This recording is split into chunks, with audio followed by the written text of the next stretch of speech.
এটা হলো আমার টমেটো, বাগানের টমেটো। ছোট একটা গাছ, মাশাআল্লাহ খুব টমেটো ধরছে। পাশাপাশি আছে মরিচ, মাশাআল্লাহ খুব সুন্দর মরিচ। রোদ অনেক, সেজন্য দেখা যাচ্ছে কম।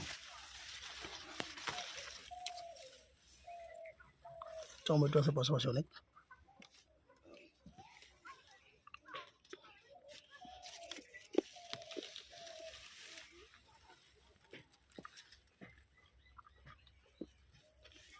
মরিচগুলো খুবই সুন্দর।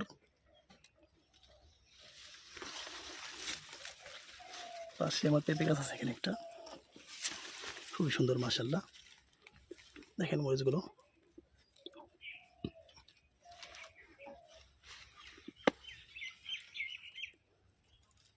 ছোট ছোট গাছ একেবারে।